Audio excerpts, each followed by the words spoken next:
Hello everyone, this is Raymond. Welcome back to the channel. Now, in one of my previous videos, I talked about Maslow's hierarchy of needs. And more specifically, I talked about the physiological needs that as a therapist and as therapists, we need to start focusing on. So I was basically talking about in your first therapy session, we need to focus on physiological needs before we even start trying to figure out what's causing your anxiety and depression, because that could be the reason. So, with physiological needs, we talk about food, shelter, sleeping, all those things that you need, the basic needs that you need to survive in the world. Now, in order to get these physiological needs met, we need employment. However, instead of talking about side gigs and everything, I want to talk about something that's basic. The first point when it comes to getting a job, your resume. I know a lot of people sometimes feel like they have a bomb resume, but they still don't understand why they're not getting callbacks. And so today, I want to talk about the 5 common resume myths and show you exactly how to make a winning resume. Now, the first myth is that you need to have a lot of experience to get a job. Now, that's a common myth, and people automatically think that in order to get your dream job and land your dream job, you need to have a lot of experience before you can land it. Now, this couldn't be farther from the truth. Now, while having extensive experience in a specific field of industry may give you an advantage, employers are looking for well-rounded candidates who bring something new to the table. So you don't have to have years of experience to get hired. Instead, you need to focus on demonstrating your value and potential with transferable skills gained from situations like volunteering, internships, or other jobs that you've had. Show employers what sets you apart from the competition, and they'll recognize your potential. So, for example, let's say you're applying for a job in software engineering. You don't necessarily need to have years of experience in the field. The employer could be impressed with you volunteering at a local tech nonprofit, or your commitment to taking coding classes online or at your local college. Maybe even you completed an internship at a startup that gave you valuable insight into software engineering. The point is, don't feel like you have to have a lot of professional experience in order to land your dream job. Focus on sharing your transferable skills and experiences that show employers what makes you unique and valuable. Now, second myth. One of the biggest resume myths out there is that you need to have a degree in order to get hired. It's not actually true. Now, while having some level of education certainly helps you build skills and knowledge, it is by no means a requirement for success. Now, employers are more interested in finding candidates who demonstrate transferable skills. And what I mean by transferable skills are skills such as problem solving, critical thinking, communication, public speaking.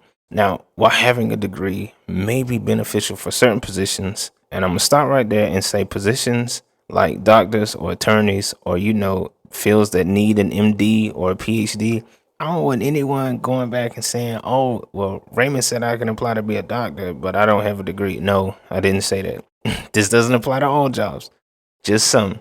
Now, back to the topic. Employers are looking for candidates who possess specialized experience in the industry or field. Now, the best way to show them what you can do is to highlight your abilities and prove that your background has prepared you for the job. Now, let me give you an example. This could look like a candidate, a person who has extensive background in graphic design and has taken classes on digital marketing, even though they don't have a degree for either field. But that combination of experience and education demonstrates their value and how ready they are for the job. Also, they can be good at problem solving, which is, we know, a key skill in marketing, which can help them come up with quick and creative solutions for problems that they're having in the marketing department. All these factors make them a desirable employee, but they don't have a degree yet. Myth number 3. Best way to showcase your skill is to have bullet points. No. Now, a lot of people always, all the time, think that they need to create these long, detailed bullet points. Now, this can be effective for some people, sure, but it's important to remember that employers, when they're looking for candidates, they're looking for people who demonstrate their value in more creative ways. So instead of like having a boring bullet list. You should strive to articulate your skills that have helped you stand out from the competition and made you successful in your previous roles. You can also add value to your resume by including examples of your projects and your accomplishments. Speak to the level of knowledge and expertise that you bring to the table. Ultimately, resumes should be unique and they should reflect each of your individual work experience and personalities. So honestly, don't be afraid to be creative with a resume. Everyone is tired of looking at the same boring bullet points over and over again. Let me give you an example. So let's just say, for instance, rather than simply stating that you have experience in customer service, you can provide an example of how you successfully implemented a customer service program that you put into place. So, for example, let's just say that at your company, greetings were not happening when customers walked into the door.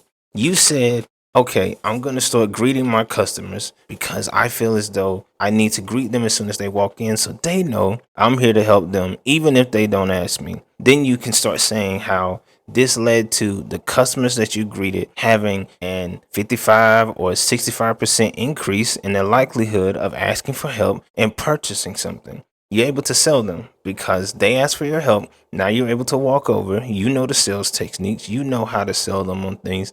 And this has increased the company profits.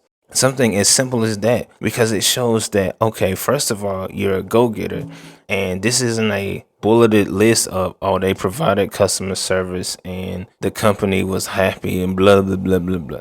It gives them a quantifiable number so they can see, okay, they did this. It led to a 50% increase. Now, you probably don't know if it led to such a significant increase, but you can start keeping those statistics down at any point in time when you're working.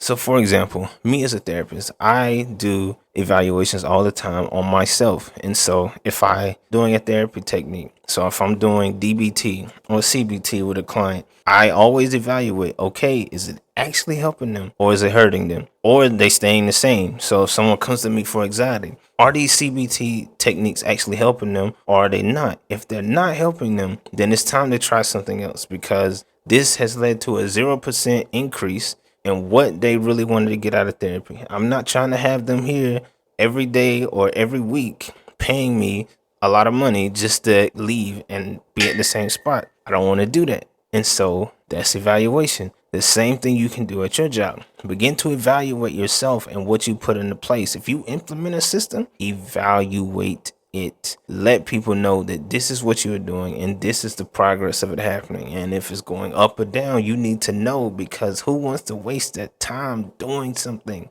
that is not actually helping anyone? That's another topic. Be creative in your resumes. The next myth, and something that people think they should do, is to keep their resume short and sweet. Now, a lot of times people think that a longer resume is going to be less likely to get noticed by employers because who wants to read a 3-page resume when you can see a 1-page resume that quick and then you can know if they're a good candidate or not? Okay, that's not always the case. I don't know if you notice, but trying to fit 10 years of experience in one resume, in 1-page resume when you probably work 4-5 jobs, okay, it's impossible. Okay, so do I put the job that I had the longest? Do I put the job that I did the most at? Like, what am I doing?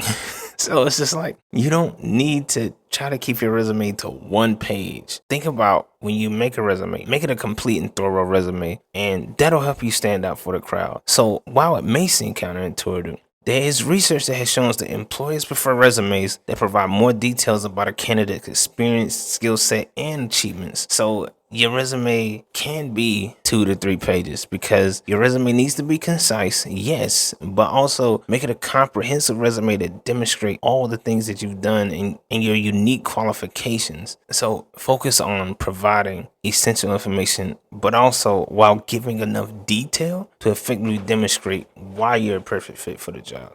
So, for example, let's say you're applying for a web development position. Okay. it would be advantageous of you to list the coding languages and platforms that you have expertise in. You should also list maybe courses that you've taken or educational activities related to web development that you've done or taken. So employers may also be interested in like your accomplishments, such as a successful software launch or website design. And this cannot all be put into a one-page resume. It just can't. So by providing these extra details about your experience and achievements, your resume will become more engaging and stand out from the competition, because the competition is trying to explain all their coding languages and all their softwares and everything all in 1 to 2 bullet points. You're explaining it, but you're going into detail about how you use this one, how you use that one, and then it helps you stand out. Stop trying to put everything in a one page. The last myth, and the one that,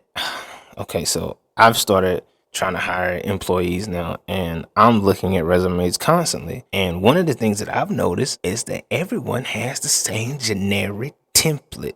Like, okay, so using a generic template, let's just talk about it. It may be convenient and a time-saving solution for getting your resume noticed, but it does more harm than good. So, like I said, employers and myself, as now and an employer, I recognize a generic template immediately. And I also tend to be less impressed by them because they lack any uniqueness, no creativity, no personalization. It's just like, bleh. Like, come on, I don't want to see this again. So instead of relying on a template, how about you just take the time to create an individualized resume that is tailored to each job you're applying for, that makes you stand out from everyone else. This could include something like specific details about your experience that are relevant to the job you're applying for, or highlighting particular accomplishments or skill sets. Just try to make it different. Don't use a generic template. I'm going to show you on the screen now. There are thousands of generic templates that people use,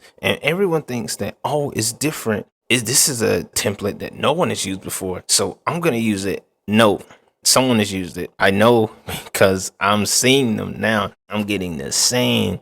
I've gotten 5 resumes, everyone, in 1 week. And the 5 resumes that I got all looked the same. All had everything in the exact same place. There was no difference. Had a job, had 3 bullet points, had another job, 3 bullet points under their education, license, references. And I'm just like, yo, can we just like make it a little creative? Like change the color. Use a different background. Put your picture on it so I can know your face. Just do something different. Don't use a generic template. Now, in my opinion, those are the 5 common myths that we deal with when it comes with resumes. Now, if you feel as though this information has been helpful, I have an announcement in Dallas on March. Those are the 5 common resume myths that we deal with.